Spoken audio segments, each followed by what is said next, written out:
Hey everybody, I'm here with Mark Gober. Am I pronouncing that right, Mark? Yes. Mark Gober, um, who I recently saw on an interview, was really good, talking flat Earth, talking how everything is upside down. And the name of his book is An End to the Upside Down Cosmos, which you can all find in the app in the book section, in the featured section. And Mark, why don't you tell us a little about the book and see where we go from here? Sure. Well, Dave, first I want to thank you for having me on. I'm looking forward to this conversation. I actually first heard about this topic of questioning cosmology from you several years ago, but I was writing a bunch of other books and other things, and I said, well, I'm going to have to look at this at some point. And I eventually got around to it. But all my books, they're about an end to upside down something. The one on the cosmos, An End to the Upside Down Cosmos, is the seventh in a series. And the other ones cover things like consciousness existing outside the brain, spiritual awakening, voluntarism, which is basically against the state or statism as government, contact with non-human intelligences, meaning UFOs, spirits, aliens, whatever you want to call them.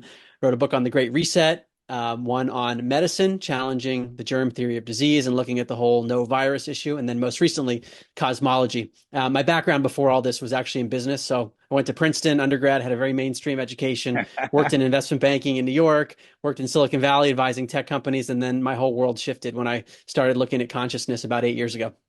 Yeah, that happens. That basically happened to me. Everything I worked my entire life towards, I walked away from it all to discuss this topic. And the flat Earth topic, I've been doing a series of shows where people are like, "Well, this is more about the human experience and personal growth, and everything." I'm like, flat Earth is about that because it's the foundation of all of the lies. Like everything you talk about, the foundation is here on the upside down cosmology. Yeah, that's well said, Dave. I didn't appreciate that when I started this. And it's like there are different paradigms that all of us look at and have paradigm shifts. But I do think this question of basically where are we is a meta topic because I was always asking and still ask, like, who am I? Why am I here? But I didn't ask what here means. So if we don't understand what here is and where we are, it's hard to have a good answer to those other questions of what are we doing and even what's our history. So this is really foundational stuff. And I'm glad you started with that because sometimes I'll ask people, I'll discuss this topic with people and they'll say like, I still have to go to work tomorrow. Why does it really matter what Earth is? But it's fundamental to our existence.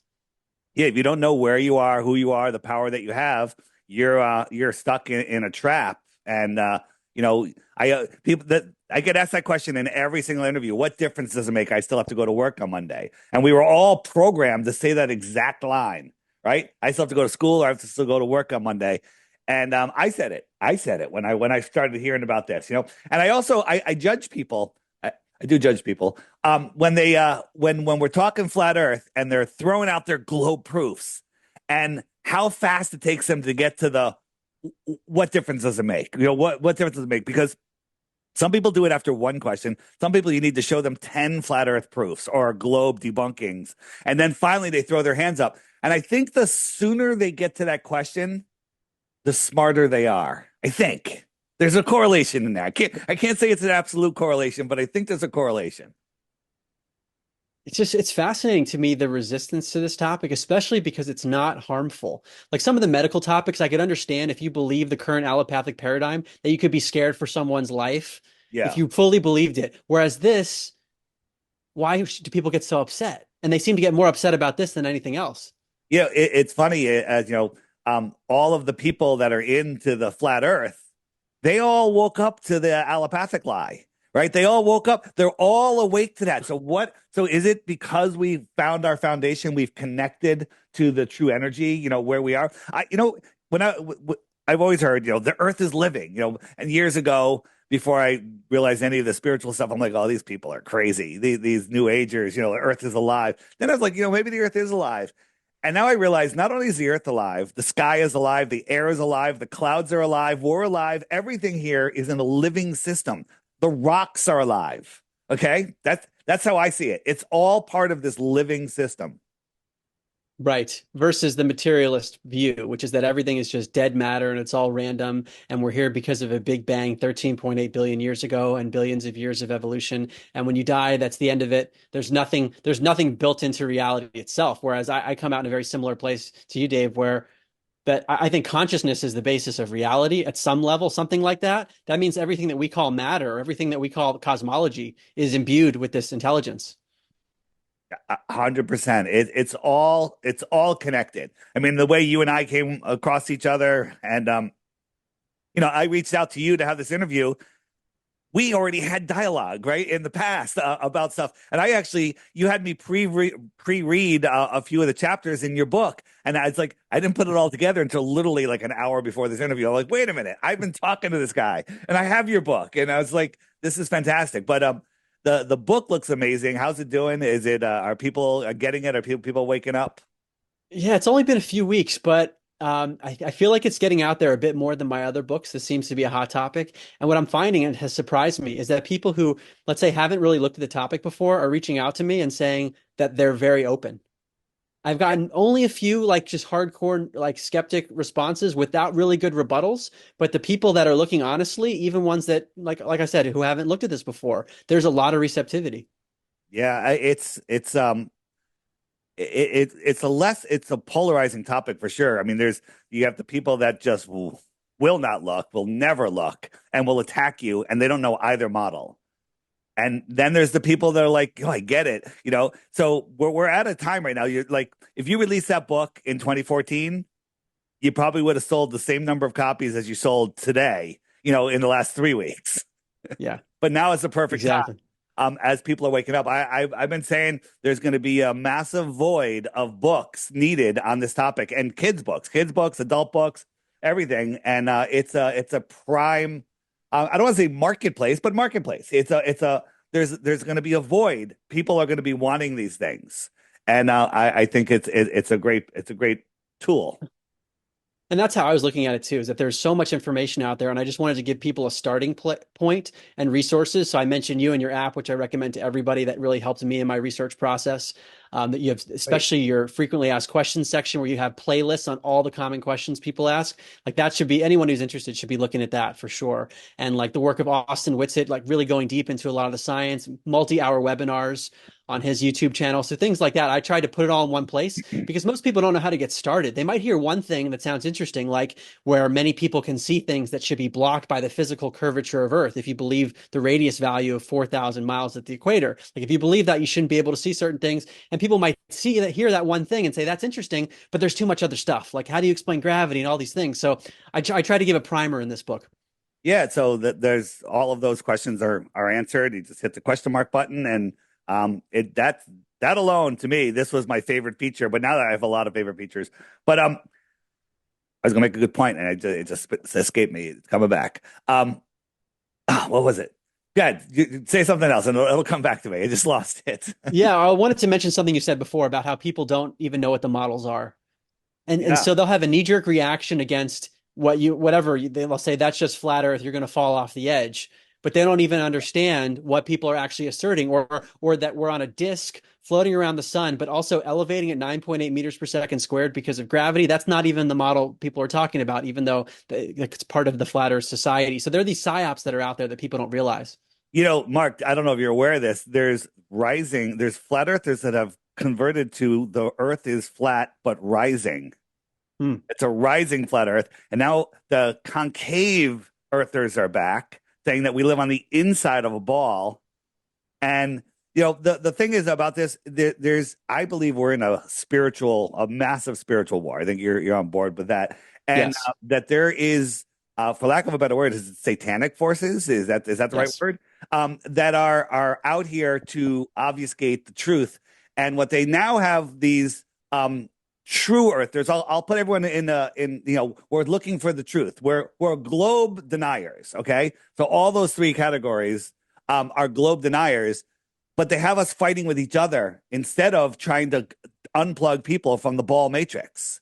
Right? Yeah. Like my goal is to wake up as many people to get them off the ball. Once you wake up off the ball and you see that the earth is flat and you understand your true power, I'm done with you. I'm going on to the next person. But they have us fighting against each other now, and everyone's arguing, and all of this energy is being wasted. And the evil is loving that loose energy. Yeah, especially right now, we're in fall of 2024. There's a lot of political infighting, which is understandable to some degree. But when you understand the bigger deceptions, it's sort of like this stuff is minuscule and just dividing people and keeping people distracted. When there's a much bigger ignorance that's been imposed on us. It's it the understanding of where we are and what this place is will allow us to live to our potential. The why the lie when you say, what difference does it make? I still have to go to work. Sure, we all have to survive in this, heliocentric ball, fiat currency driven world. But once you disconnect from it all, like I used to be very material. I was all about making as much money as I can, and accumulating things. And don't get me wrong, I always say this. I do like things. I like comfort. Money doesn't bring happiness, but it sure makes it a little easier. I'll go with that. But the truth, understanding the truth of this world is far greater than anything money will ever bring you. Yeah, what I'm finding, because in this process of all the different paradigms I've looked at, but particularly the one on cosmology, there is a liberation that is hard to describe to those who haven't been through it. It's almost like there's a part of us, maybe it's our consciousness or our physiology, that knows when we're living in a falsehood, that we're abandoning our common sense. And to let go of that is very liberating. And something I noticed even before diving into this topic is that the people who were questioning the shape of the earth were not falling for any of the other psyops. Over and Yeah. over again, they were getting it right. And especially in my previous book on medicine, I was looking at the virus issue. Really, really smart people were saying, look, no virus has been established using the scientific method, meaning Easy an what you're independent. saying. Easy what you're saying here. Oh, We're going to be on YouTube. You can oh say boy. it. Okay. Say Okay. it carefully. I will. Sorry, Dave. Yeah. Yeah. So these entities have not been established using the scientific method, meaning having an independent variable Yep. and proper controls. And the people who were looking at this, looking at the methodologies used, going back through the history of medicine, basically, they were asking the same questions about logical fallacies with regard to cosmology. So I'm like, there's something going on here because the people questioning cosmology keep getting it right. And how are you with are the trolls coming after you? Are they anti flat earthers, or they haven't really found you yet?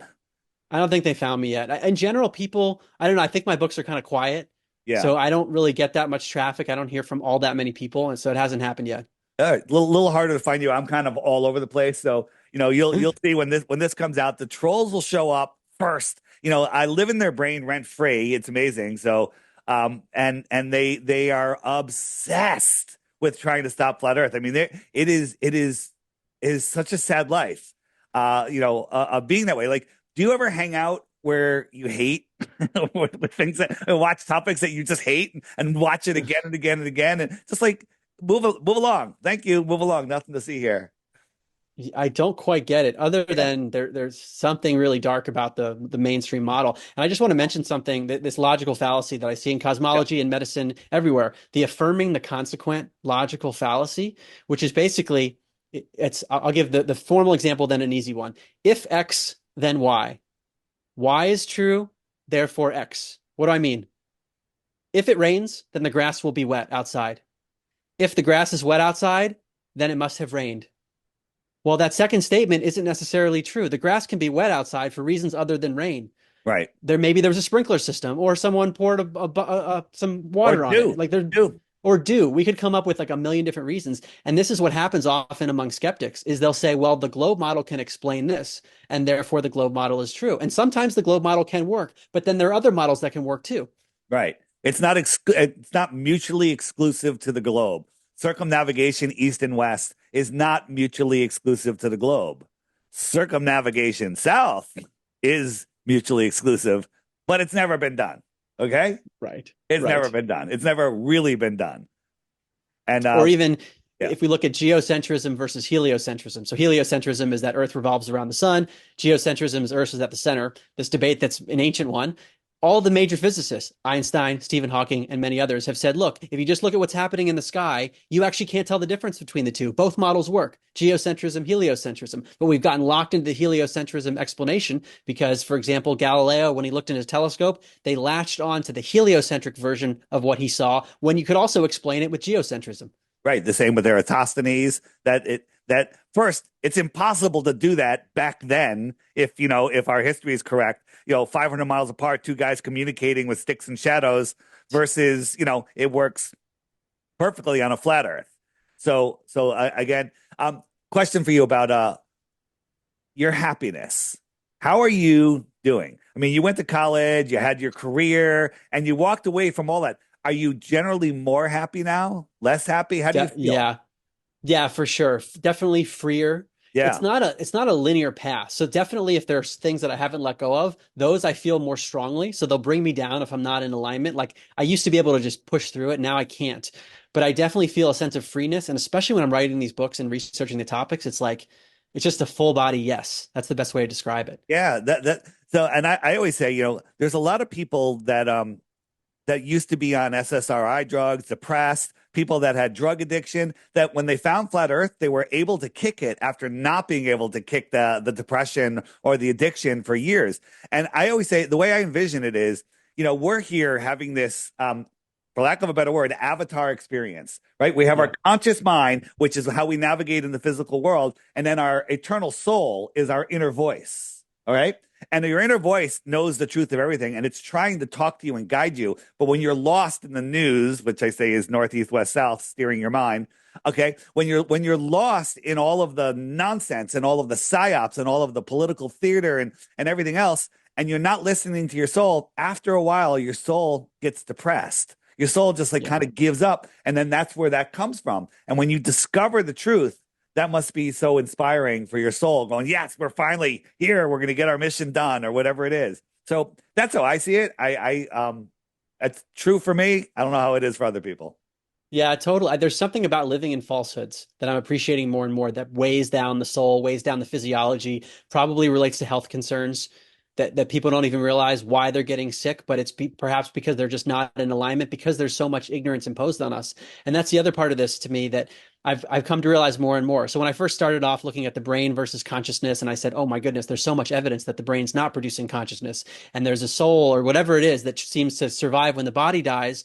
A lot of that I could explain as, well, the scientists, they're very materialistic. They're stuck in their ways. They have their PhDs, and they're just not going to look at this. Versus where I think now is that it's social engineering.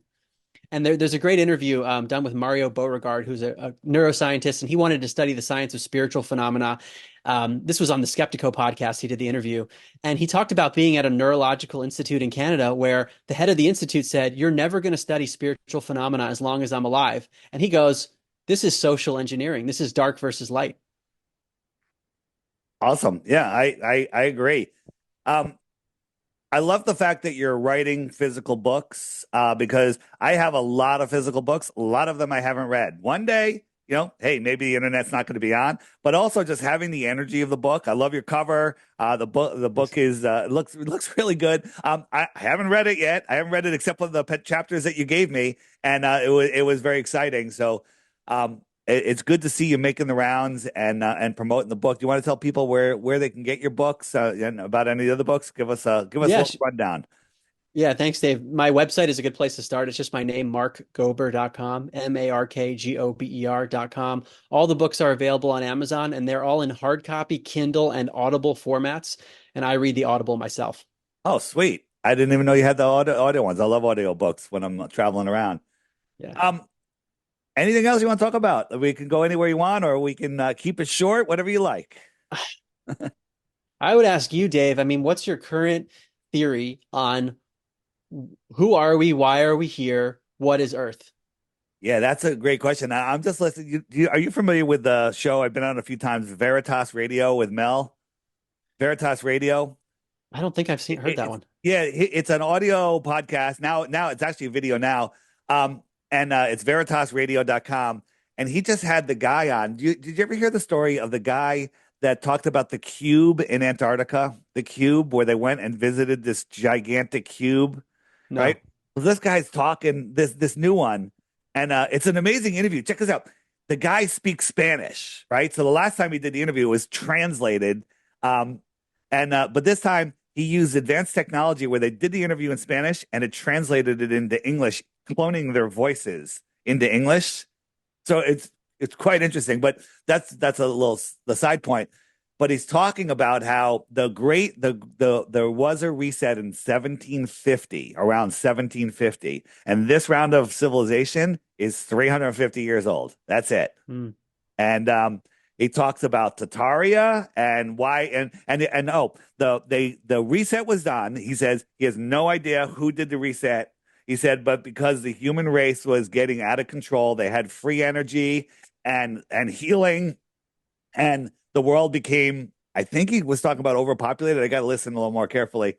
And and then they reset the world again, and we're now in a time where, they're looking at this experiment where we're here, and he doesn't know who they are. They could be God, they could be devils. We don't know, right? And one thing he said, and I really don't know anything about this, is that the Antarctica is where the fallen angels are being kept. Mm. I don't know, man. I I've just, heard that too. yeah, it's amazing how mysterious this place is, and it's funny that Antarctica and the North Pole are the two places that are really off limits. For independent exploration. Well, that was a big one for me, especially looking at the problem of magnetic declination, that we have to manually adjust compasses to get to the right geographic place. And it goes particularly haywire It, south of I think 60th south latitude. right here in Antarctica, or somewhere like one of these spots over here is 170, 178 or 170 degrees declination. That means north is that way. Oh no, it's that way. Okay, give me a Yes. break. Give me a break. Give me a Yeah, break. that's one that I quoted in my book. Anyone can go to magnetic-declination.com and you can click on different places of Earth and see how much you have to adjust your compass. And it's pretty crazy to see that. Yeah. So in the flat Earth model, we have our magnetic source, a magnetic mountain, some people say, or whatever it is. And when you're out here far away, your compasses don't work. Why? You're too far from the magnet. Okay. So in Antarctica, compasses hardly work at all. But then there's stories in the from explorers in the north when they got really close to the north, waters got warm, and then all of the metal got pulled, like nails got pulled out of their boat. Right? Have you heard that? No, wow. Yeah. So like, whoa, what's going on there? Like, is it just like a really strong magnet? Again, these are stories. We have a lot of stories. We don't need any of these stories to figure out that the Earth has no curvature. Water needs containment. It lies flat when at rest. Air can't be, it needs to be contained. You can't have high pressure next to a space vacuum, right? And looking at the lights in the sky to figure out the shape of the Earth, it's interesting, but it does no way to figure out the shape of the Earth. Like if you needed new flooring in your house, and I came over and started measuring the lights in your ceiling, I think you kick me out the door. Right. You'd think that there would be just easy ways to prove the globe. Like, why not dig all the way down through the core, down to the other side, and end up in outer Because space? it's lava. Well, You would die because of the lava, you, my friend. Come on. right, of course. Right? Even though we've only been down under 8 miles, not even a full, not even to the core, which is supposed to be about 4,000 miles. Yeah. And then in terms of the pictures we get, I mean, I was waiting for where's the continuous footage of Earth doing a full rotation where you see the building standing upright on the top, upside down on the bottom, horizontal on the side. You see this stuff all at once. We don't have that. We just have these little pictures that are often CGI or composite or Yep. artist renditions, or just little pictures with a fisheye lens or something. And you're asked to extrapolate that it would be a full sphere. So that was a big thing for me. It's like, shouldn't this be a slam dunk? And it never was. I couldn't find it. Yeah. They need from space, they need to zoom in onto somebody in the north and then zoom out and then zoom back into the equator and zoom back into Australia and show the different angles of people all in one uncut live clip. Live. It's got to be Yep. done live. Never going to happen. Never going to happen. It's never going to happen. It's crazy. And given all the money that's spent on space exploration, you think that would be a relatively easy task to have that continuous footage. Yeah. What would be your best proof that the Earth is not a globe or flat? Hmm. To me, it's the accumulation of multiple pieces of evidence. So I do think seeing things that are too far that should be blocked by curvature. But I guess the argument is you could have a Right. sphere that's just way bigger, but then the Earth's radius value would be much bigger, which would mess up everything in terms of gravity, and so that would be a big deal on its own. Yeah, Um, you can't have a sphere that big because everything changes. Then all space is fake. All space. Everything changes. All physics has Right. to. So Right. that's pretty damning there. I think the magnetic declination stuff is very powerful. Also, the time zones, the fact that there's 19 time zones in the northern hemisphere, 32 in the southern hemisphere, and Yeah. 24 at the equator. Yeah. Makes no sense That on a globe. And you know, when you see something below the curve, they tell you that it's standard refraction. The refraction matches the curve of the Earth, right? So something that's a mile below, it'll refract up a mile because the refraction matches the Earth, right? mm, It matches the Earth. Well, how come when I'm looking at a building in the distance, if there's another building to the side of that building, whoops, here, if there's another building beyond the building, how come that building doesn't refract out sideways? Okay, why does it only refract up? How come it doesn't refract sideways? Can you answer? Nobody can answer that. no. Yeah, it's just it's mind blowing. Here's my best proof. Okay.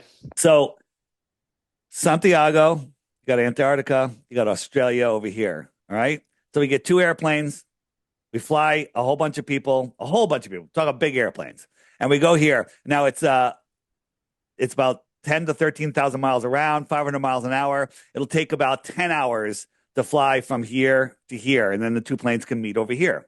Now, if it took 10 hours, that means, okay, that's about 10 to 13,000 miles.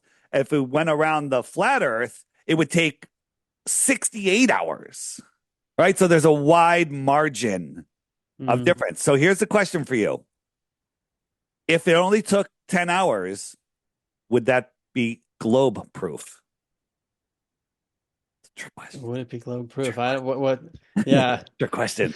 Okay. Well, a lot of people would initially say, yes, it would be, but they're not thinking of other possibilities.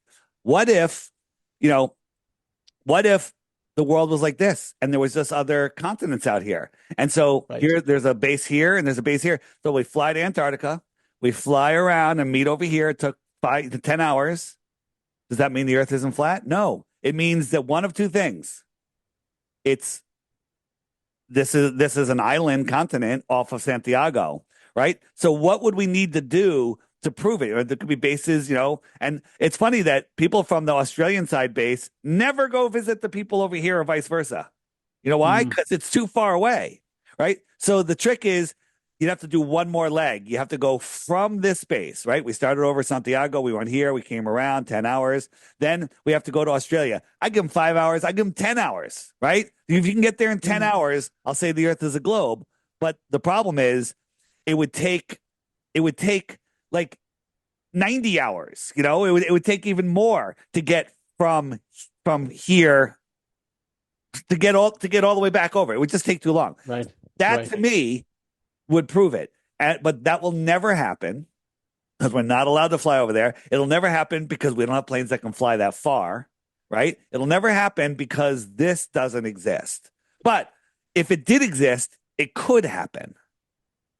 Right. It could happen if the Earth was like that, but they'll never do it, right? Would it take 1 days of NASA's budget to pull that off? Hell no. It would take like 2 hours of NASA's budget to pull that off. Okay.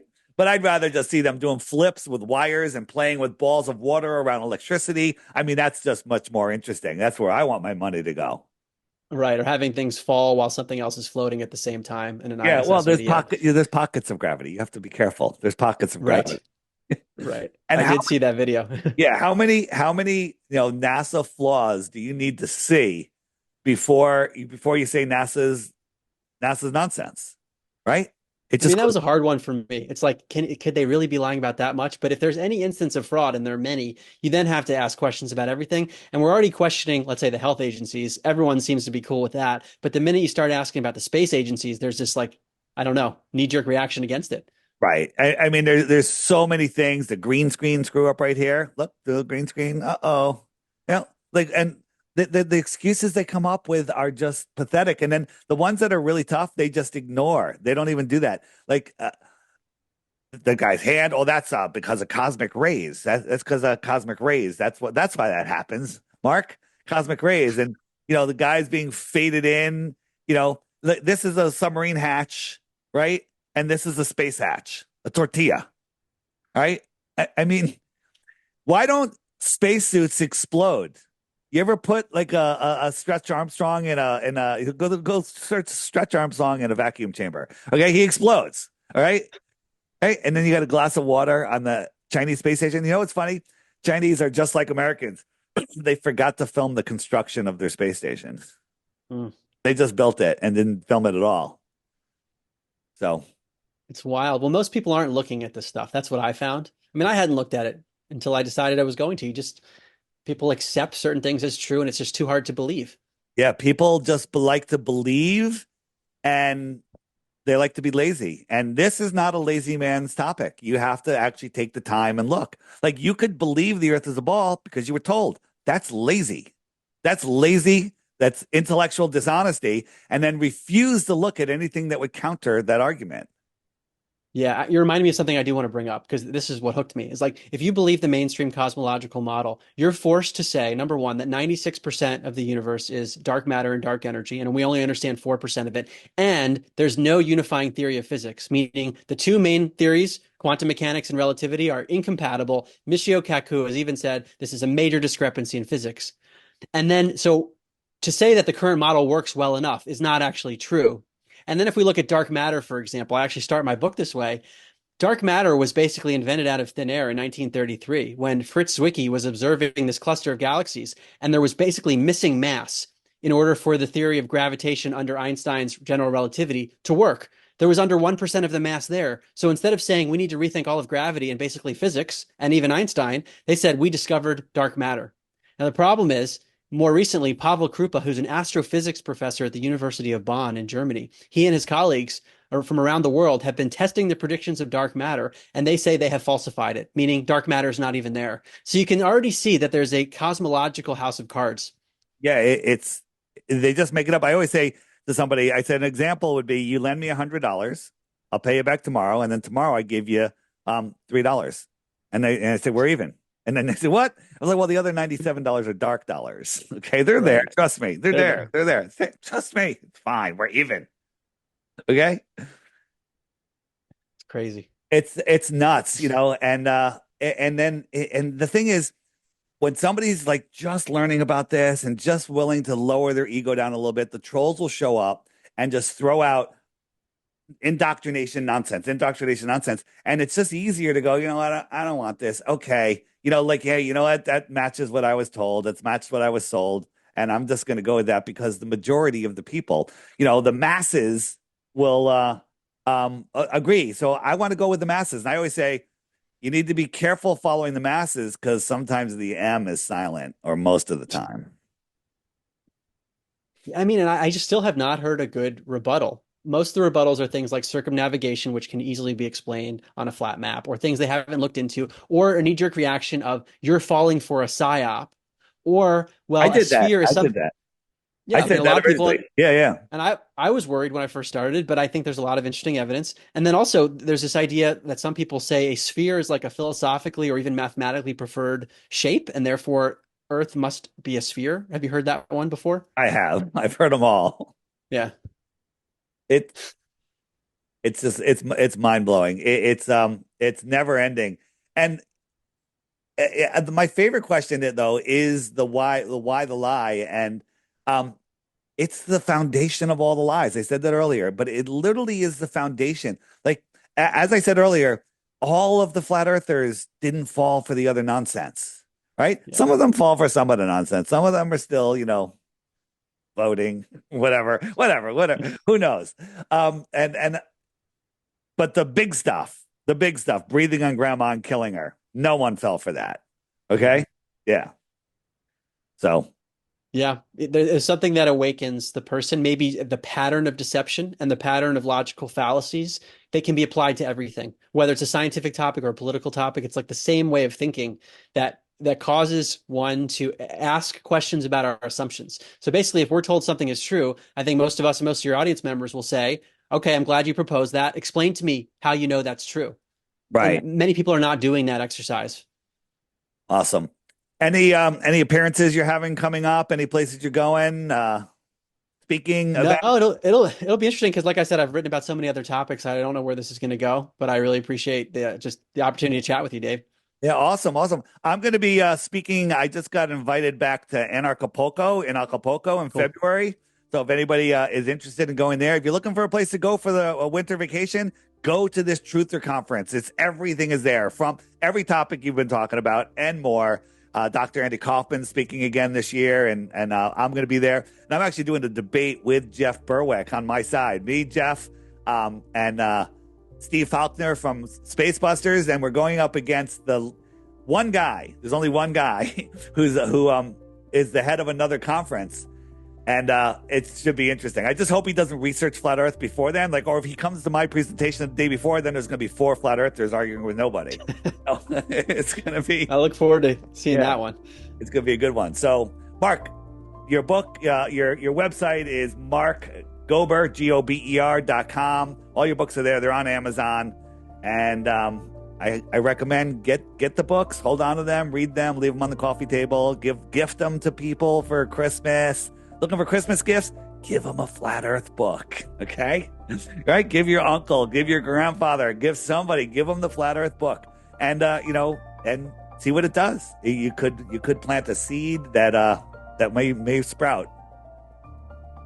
Totally agree. Thanks, Mark. Appreciate it. Thank you. All right. Beautiful.